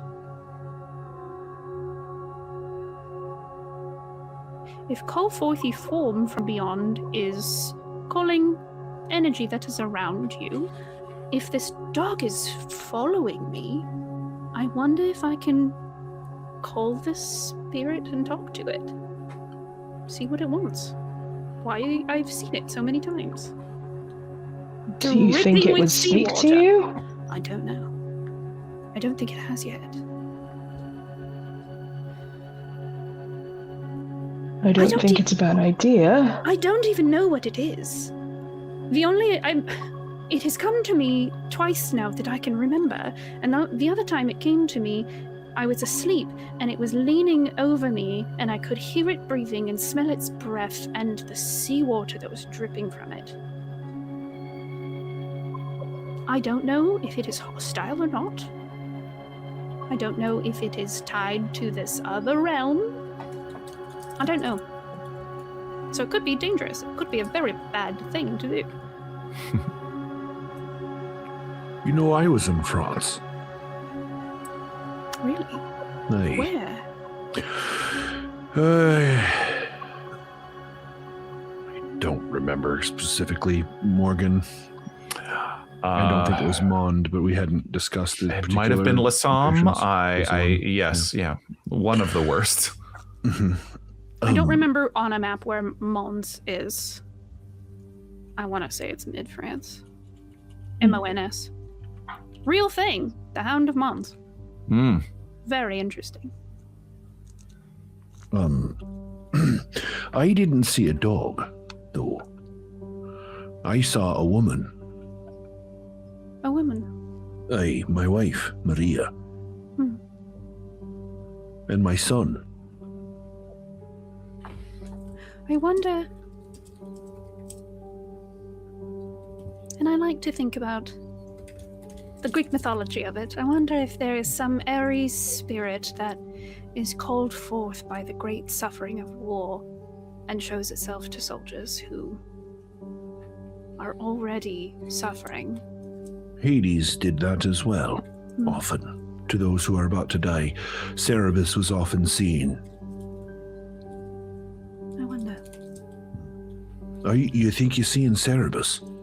Is it a Doesn't have three-headed three dog? heads, no. Well, Cerberus didn't don't think. always have 3 heads. I don't think. What I think is that it's a giant wolf. But I don't know because I haven't actually properly looked at it. Like a dire wolf or like a regular... No way. Well, big. Yes, big. Bigger than a regular creature. Doesn't have to be a thing we do tonight. I just feel like every time we get information, we get even more questions, and it feels like I'm spinning my wheels. And I so badly want to do something about it. Well, there's not much I can do until this wound is gone, until we've got our new papers. Right. There is the matter of Dr. Fletcher's office. You do have one lead there as far as investigating what's going on with Dr. Lawrenson. You could choose to go there during business hours or not. You know where it is located. That is sort of an active open thread if you are looking for something to do in the meantime. Yes. How far away is because the office is in London. It's in London, so it would be a train ride. It would be a train ride. I mean, not an exceptionally long train ride, but a train ride. Do need a couple of things from a store if some of you could procure them for me. I'd like to make a few hand grenades. Great. Sure. Yes, of course. Do we want to go to London and sneak into the office? Why not? Just come back from there. I don't think it'd be too bad. You might there is Oh, the the train's matter of running the at night. agency. Right. They're not going to stop looking Lorelei, until they've got they're satiated. Yeah. While you were gone, Uncle Monty called and told us the agency's been asking, and He said not casually, which that means they're probably searching for any sorts of proof. I imagine they probably also threatened him. Ah. Maybe not outwardly, but in some way, some manner. Yeah. If they have anything on him, that would not be good, because Correct. he's been a criminal for longer than I've been born, so. And I am wanted. And so are you, Diarmuid, in a different way. We're both wanted criminals. I had suggested to Eden that maybe she, buy a plot of land and bury me. What? Not What? him, actually, but a body that looks like him. What? Or some meat. Right. What do you mean, what? Meat. Yes. We're burying I meat. died in an explosion in a fire? So why wouldn't you just be ash? Well, I could be, but you also could just have, pieces. Well, then they could test it and see if it's human. I and if it How are suggested- they going to test that? I mean, we could get human pieces, I'm just saying. I Okay. suggested sending the ashes overseas and telling them that we sent the ashes overseas. Mm. I mean, that's a okay idea, I guess. It's not as fun, but sure. What's your hometown? My hometown? Yes.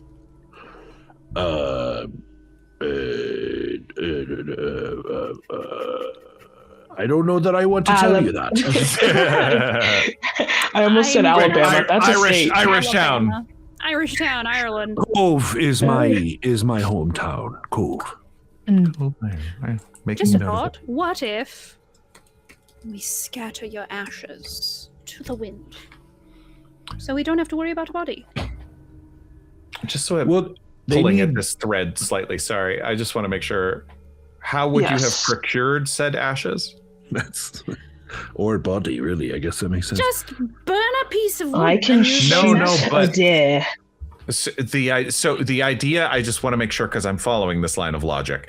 The idea is to deceive the agency by saying Diarmuid died. Mhm. Uh-huh. Would you explain how he died? Do we know? We know. You but do, what would you we don't have know. known? What you don't know is if the agency knows if you're alive or dead. Right, for sure. You Right. also don't know if Lady Milligan informed them of whatever Right, happened. right. But you were But- seen by people from the agency who I- stitched you up. So Yes. somehow you have Oh, they died know in he's between now here. and then. Right, they know I'm here, for sure. But the only thing that, so the house was Lady Milligan's, so that's why I was suggesting Eden would be able to get access because she still has somewhat of a relationship with Lady Milligan. I see. Yes, because that is where your theoretical body Right. is. Correct. Yes. That is where Diarmuid is What at if currently. the body is unrecoverable and you were just told by someone that he is dead? And I mean, I did tell I don't- Lady Milligan I was grieving. That's You did. reason enough to remain grieving. The agency's gonna chase down every lead they can until there's no lead to go. it leaves So- the question of who told you he was dead. Right. That's So true. maybe he isn't dead. Maybe Um, he is just missing and you're grieving the loss of your friend because they are who knows where. He But you skipped told town. Lady Milligan. I did. She didn't say, Oh, but at the she s- said grieving a Just friend. grieving, She but did not yeah. say grieving I you. didn't say who. Yeah. Yes, yes. And it also didn't say literally grieving a death, right? No, Yeah, just grieving a friend in I London. think that's probably assumed. implied, but yeah. no, but you did not. You specifically did not say which friend.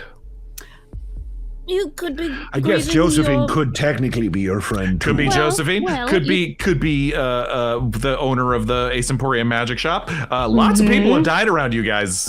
Tons of people. Be a Tons of death. people. I mean, your friend Sure. is a wanted criminal and is Sure. now. Oh, it could be Lorelei. Yep. No, I yes. Could be, yeah.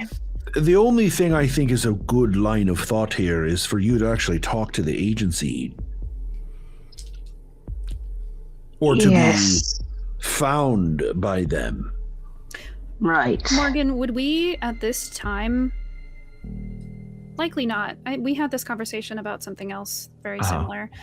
Wouldn't have to worry about anyone tracing a call or tracing the location. We don't have that technology at this time, right? I don't think so, but Yeah. let me double check.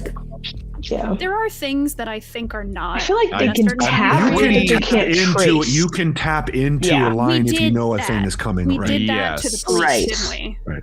It's just electrical Yes. signals, right? Just Yes. The manual That's literally what switchboard Diarmuid wire did in the- following. Yeah, that's what Diarmuid did in the wars. In the Switchboard war wire following. was like tapping into electrical lines and listening. Technicians Mm-hmm. physically tracked copper circuits back through local telephone exchanges, but it was while the call had to be active, Right. and this was pre-1960s.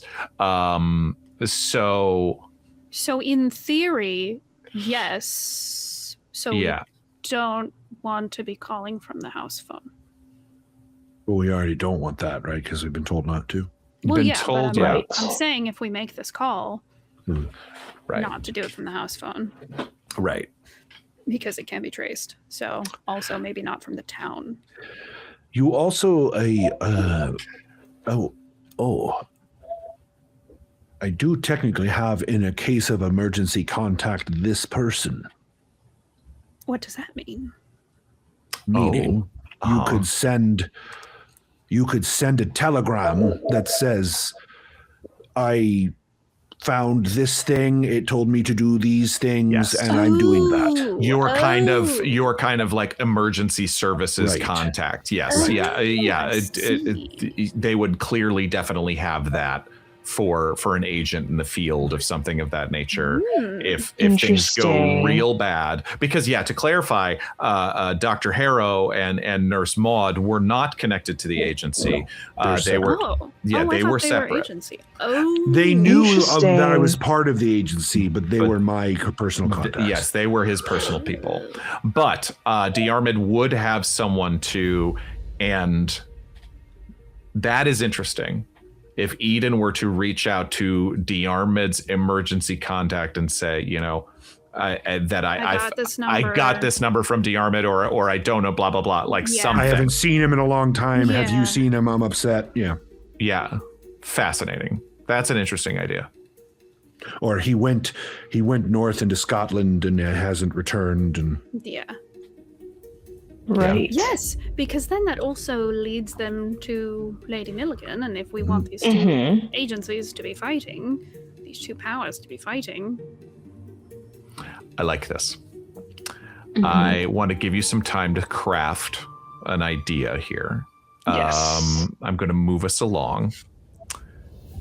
do I get anything new from the book? Anything new from the book? I think reading more specifically towards this idea of ways to harness and trigger that power. Give me an occult roll. And the eyes. Yes, that's right. And the eyes, as you said. Yeah. Oh, Some, yes, like, yes, yes. clairvoyance. No, I love this. Bleh. Oh my god! My dice are so nice tonight. That's crazy. It's a 17. Nice. Let me double. Yeah, that is a 10. Under 54. Nice. Actually, cool. that. Oh no, I'm not gonna do that. I was gonna say I could spend 7 points, but I don't want to be spending my points anymore. Oh, see what you're doing, Ron. I know. I know, it's okay. No, it's because I have been spending a lot of my points, and I may or And may here's the not thing: be I able to haven't look. been holding on to them. I've know. been using luck points. Just Yes. get them. Yes. I roll poorly enough that I need to use them. Yeah. Except tonight. Right. Let's see. Give me one moment. In terms of the eye that you found. Okay. What you found, and you remember that carving above the library in Memphis's attic.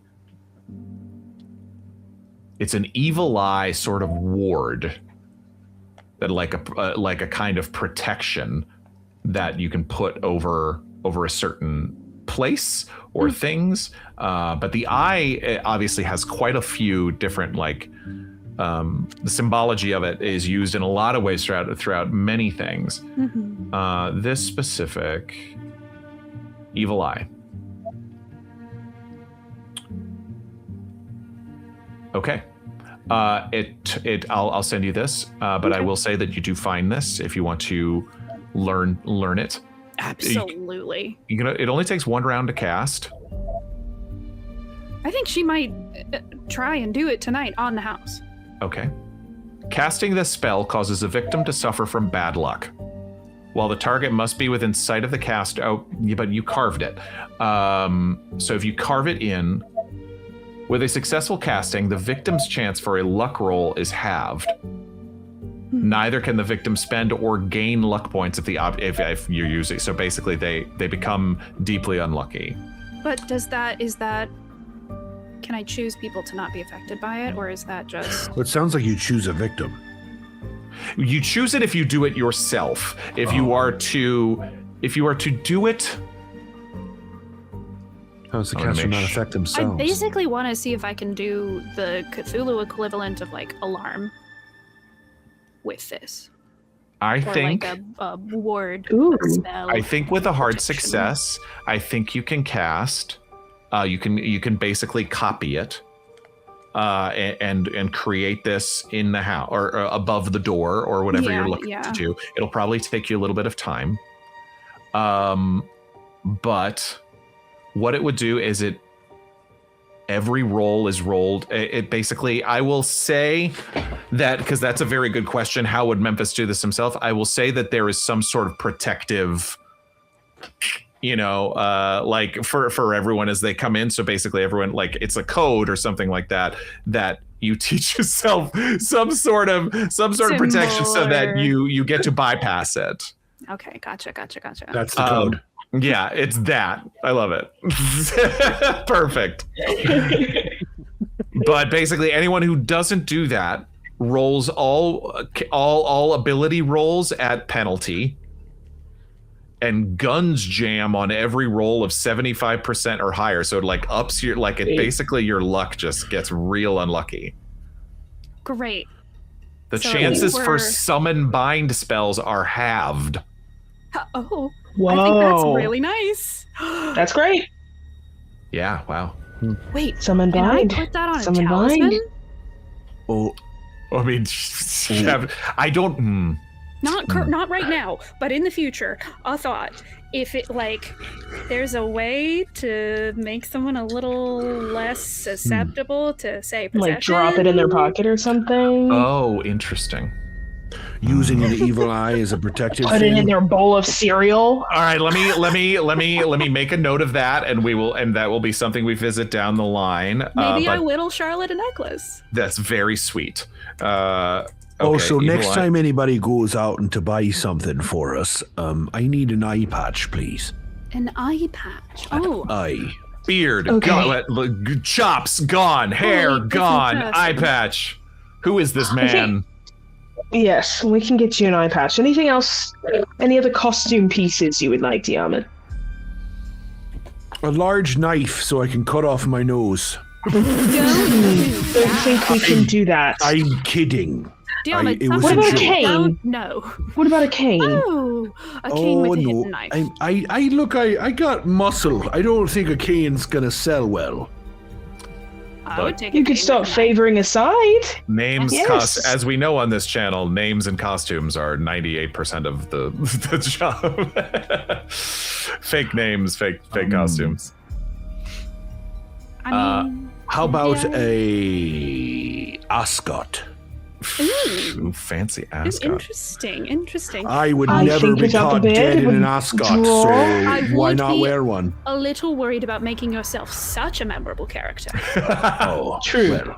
What if we But just what I'm turned- saying is anyone who knows me would know I would fight someone other than wearing an ascot. Yes. So I if love they this. look at But that I'm guy just and saying- said, oh, he's wearing an ascot, it's clearly not Diarmuid. If you are a completely hairless, eye-patched man wearing an ascot, may stand out in a crowd just a little bit. Seems But like a the villain from best some way sort to of hide book. is in plain sight. What if we just Sure. turned Diarmuid to Austin Powers? Yeah. Well, I could also throw in my German a little.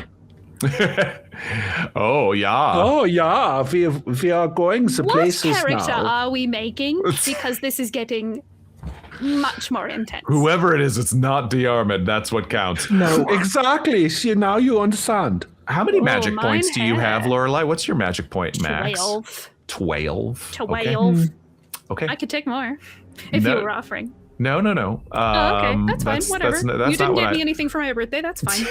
That's not why I'm asking. Okay. Also a cowboy hat.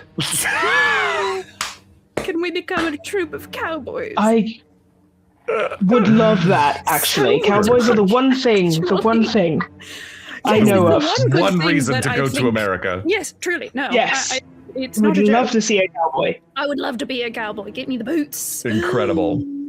90% names, 10% costumes. That's correct. That's every plan. Every plan is 90% names, 10% costumes. Yes. Okay. Lorelei, roll. Well, no. So you go outside. I won't even make you roll. I think it takes you some time to carve this evil eye that you find in the Book of Aben over the door. You teach the ward to yourself and to everyone else. And as a result, you suffer 3 points of sanity loss. Okay. I'll take it. It's fine. Also, I've got my name. David Raleigh. David They'll never Raleigh. know. David Diarmuid O'Reilly. I'm They'll sorry. never I'm sorry. know. Hang on. Dave hang on, Raleigh. Hang on. Let's just picture the full character we're creating here. David Scott Raleigh, first. the German man with no hair, an eye patch, and an ascot. Into it. And a cowboy hat. No one will ever know. I feel like Maybe don't do the German accent with David Raleigh. I'll do Southern. That's fine. I can do we've that. pressed random on a costume Dave closet. Raleigh. We just thrown you in a costume closet and whatever sticks. How will y'all stick. doing? My name's Dave Raleigh. Hi. See, you got your can't even accent. tell I'm not from Ireland. This is very confusing for me. That's strange. You How well asked done. you asked me to do it earlier, and I just trying to slip into it for you. Everybody, everybody knows a Dave. Everybody Oh my- went to school with a Dave. Yeah. Everybody knows a Dave. Everyone knows a Dave. Howdy. I don't. I'm cowboy. actually thoroughly convinced nobody knows a Dave. Actually, now that I think about it, it's the know most one Dave. unique. My Characteristic. I know one Dave. My past uncle was named Dave. Oh, there are in the Dungeon Run community multiple Daves. Yes, there are a lot of Daves. I won't give any of them away. There are a lot of Daves. I believe there was I believe one Patreon game I was running once had 3 Daves in it. I might be wrong. I don't think I'm not. A game of Daves. Oh my gosh. There was a lot of Daves. We love you. We love you, Daves. Love that. We love Game you, of Daves. Daves. A game of Yeah. Daves. Just a throne made Good of game of Daves. a song of ice and We are Daves. all Yeah. Daves. Ice and fire and Daves. I'm hearing a one-shot idea. I'm Ooh. into it. Oh. Superior Dave. Who is it? Without I will say this sanity loss as you're doing this, Lorelei, you're beginning to grow more and more comfortable with this idea and the use of magic and the use of turning it toward your own means, and how you do that. I think that sort of triggering of your infomania, you know, that this, like, basically the loss of this, how do you think that manifests for you, that sort of 3 point, because three you can handle it, as you said, but it's not nothing. So how do you think a 3 point sanity loss in the enchanting and casting of this ward of this on this wall, how do you think it manifests? I know exactly how it manifests. She's doing this on the inside of the door where passersby can't see it. Ooh, tricky. So it's all on our side of the door, on the door frame itself. by the time she's done, without even realizing it, she has carved eyes all over, not just the door frame, but this side of the door itself. I thought you were And going I to say into your think skin. There's a no, she's not that far. It's only 3 points. Oh boy, but I think boy. there's also a part of her that when she's doing this is picturing the sky full of eyes as well. Which she had not seen, but she had heard described by Charlotte. I think Eden and Diarmuid, you probably, you one moment you see what Lorelei is doing, and then you just leave her to it, and then I think you find her exhausted, passed out on the ground, on the carpet, or on the couch, we'll say, of the living room and I think she maybe started to do it on the floor, and that's at the point she passed out.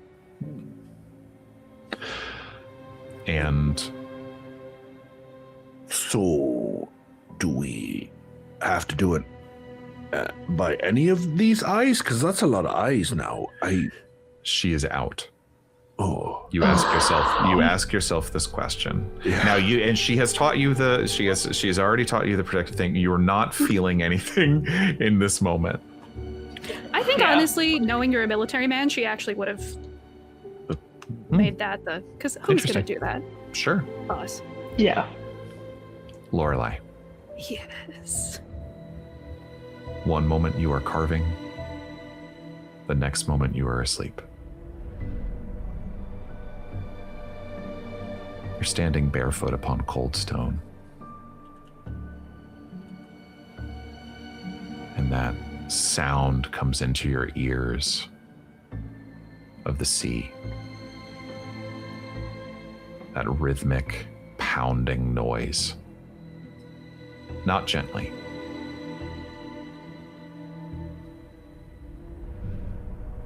Your eyes flutter open, and you're on a cliff, overlooking an ocean that is black and impossibly still, yet that sound of those waves crashing. In this moment, as you look out over this cliff, the sky is dark. There's no stars. There's no moon. There's no rain or wind. But your clothes are wet. Feeling water dripping from your sleeves and from your fingertips.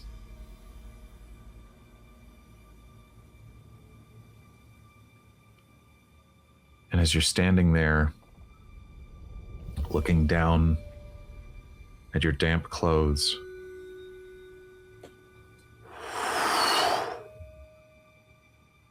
a light crosses over you from behind.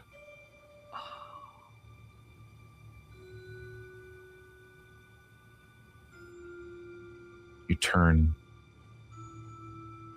and on the cliff above you, the Hallowsay Lighthouse. Almost like it's been standing directly behind you. It looks taller than you've seen in photographs. In this moment, it looks impossibly tall. You can't see its top. All you see is the light from the lantern cutting through the mist in the dark, slowly across the sea, searching. Searching? Yeah.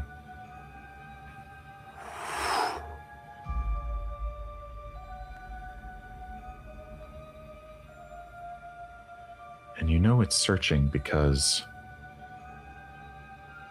you watch it slow and come to a stop to your left.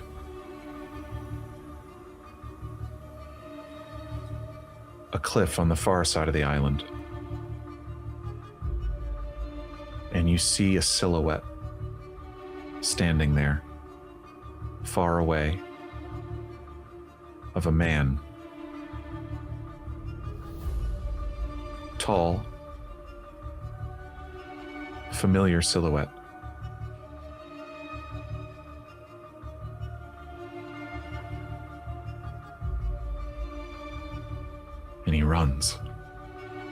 out of the light.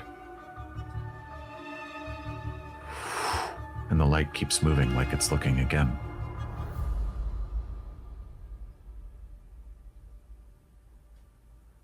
And as you're searching around for that, looking for that silhouette again,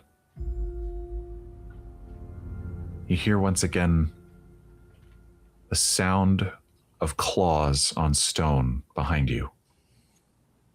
Can I turn and look at it? Yeah. I want to see what it is. You turn.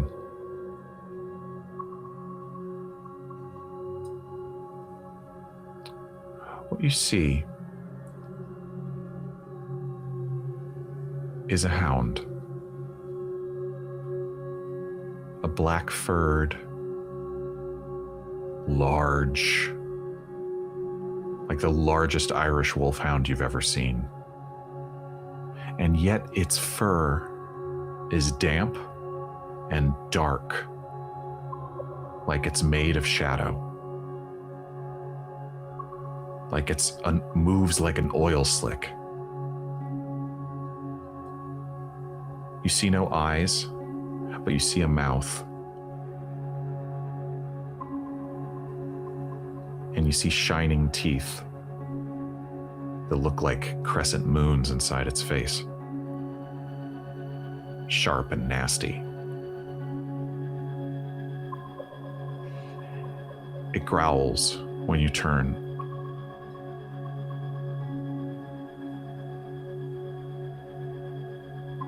But then it looks past you. I think while I have it, does it feel like it's being aggressive to me?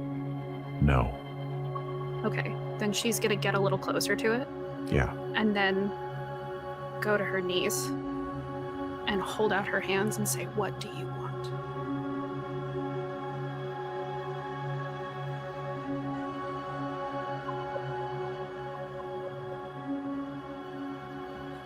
It comes closer to you. The breath on your face is hot and smells like brimstone.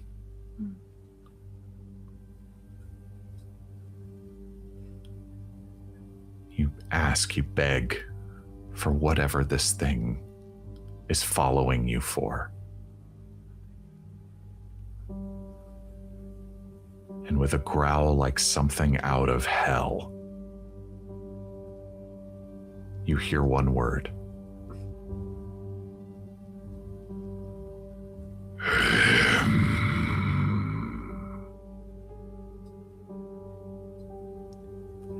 And it moves past you, up into the island. I don't know how much longer the dream is gonna go, but she's gonna follow it. You turn and you start to follow. And you find yourself standing in the kitchen. Oh.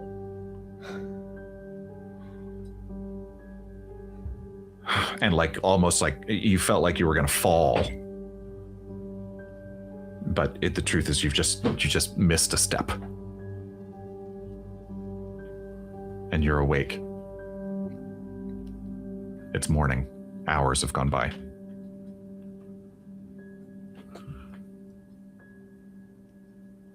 Your clothes are dry, except from sweat. You turn around, you see all of the eyes that you've carved.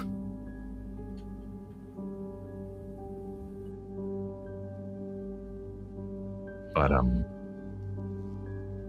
that voice, that smell, that sight of that silhouette,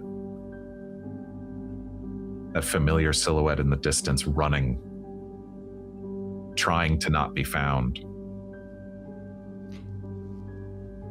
shakes you. Would I be able to tell specifically? And I think maybe because he was my husband, would I know that the silhouette is Waleed? Yes. Okay. I think she's just gonna stand in the kitchen for a minute, splash some cold water on her face and grip the sink and just space out.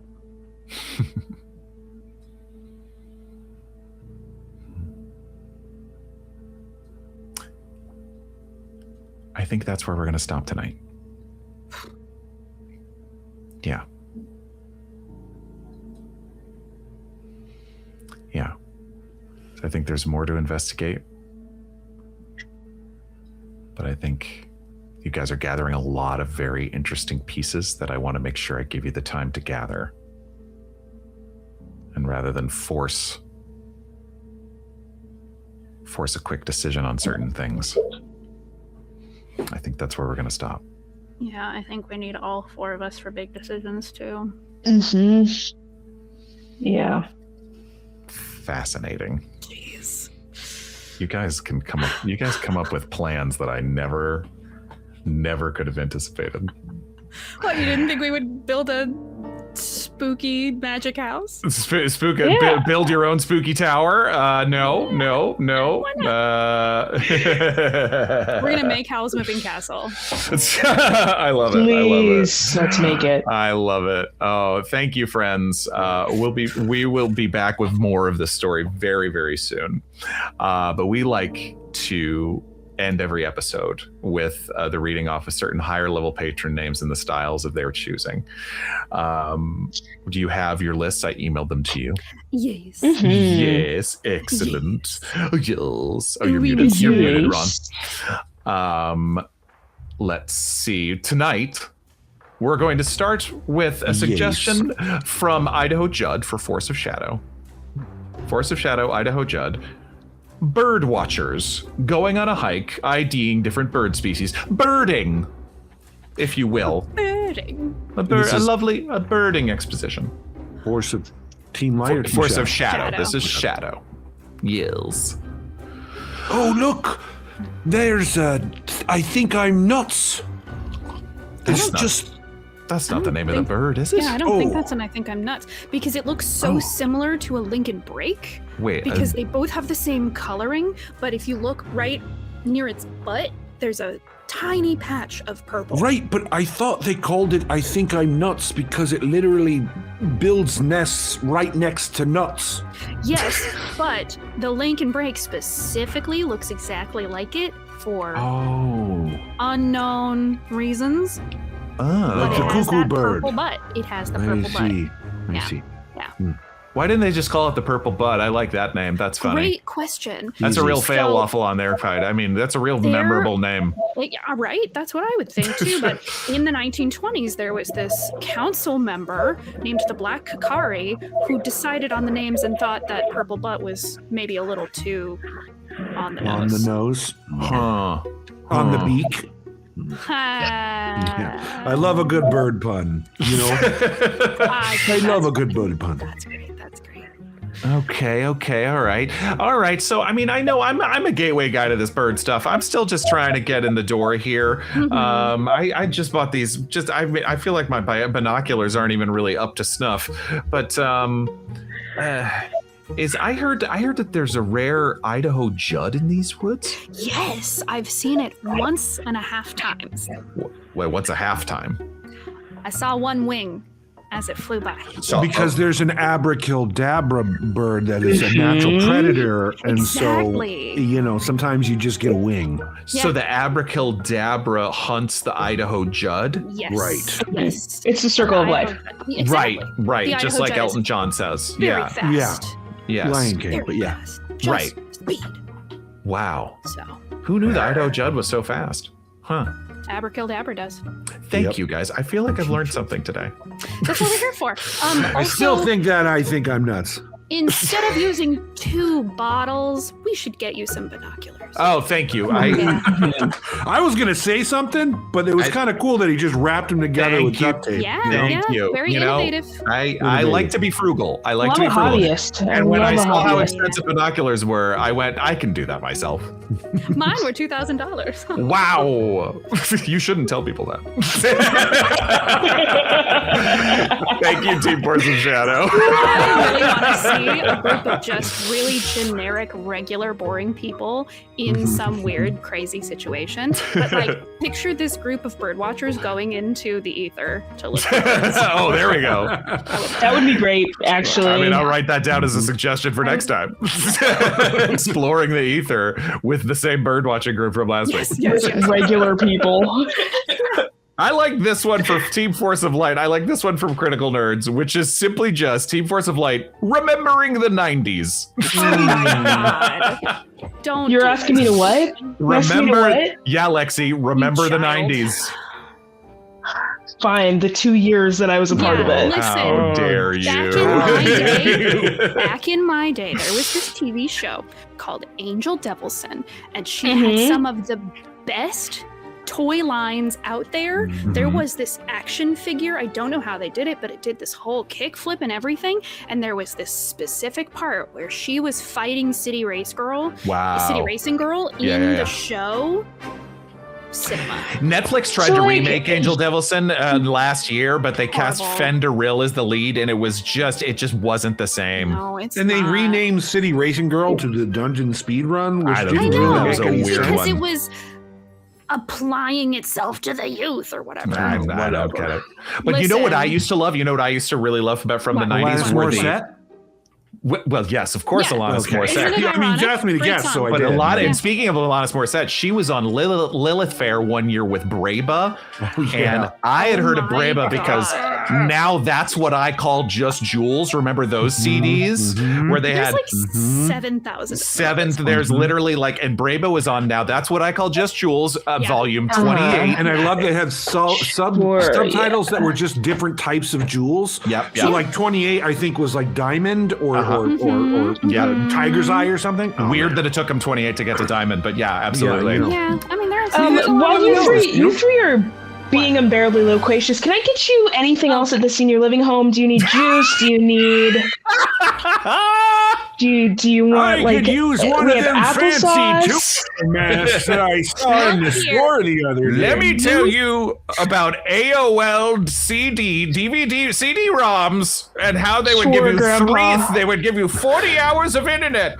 When you And then can when you come put them to in the me microwave, they When did you fun can things that you could come make to art me. out of. and you say the AIM login sound, who all mask, then we can talk. Shut the door. Don't ask her what she used to do in those AIM chat rooms. Boy, Exactly. oh boy. Shut the door. I'm crocheting. I'm taking on my 7th craft. Third eye blind. I love Third Eye Blind. Down. Third eye Okay, let's get you all to Seven just souls. jewels. Let's get you all to just jewels. All right. Touch This me. Could you literally child. go on for 2 hours. It really could. It really could. Barney. Thank you, Team Force of Light. Thank you, friends. I'm gonna be that Thank old you, guy in the patrons. old folks' home. I'm just gonna yell out random pop culture Me too, references. actually. Remember the famous Joe Jackson? Have you ever heard of Atlantis, the Lost City? But Oh. Great documentary about Milli Vanilli on, I think it was on Paramount last I checked. It's a really good documentary. Wow. It's a fascinating story. I highly recommend it. All right, loves, thank you so much. Thank you, patrons. Thank you, friends. We'll be back real soon with more of Forbidden and more of Stormborn coming very soon. Be checking the schedules. Join the Discord if you haven't. Thank you to all. Thank you, friends. We will see you all very soon. Take care. Join Patreon because you know Short Rest is going to be wild tonight. I think we're going to get back into Tolkien. You're gonna start talking about Greek mythology and Tolkienism. All in one.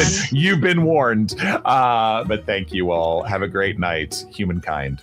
Be both. Be both. Bye. Bye.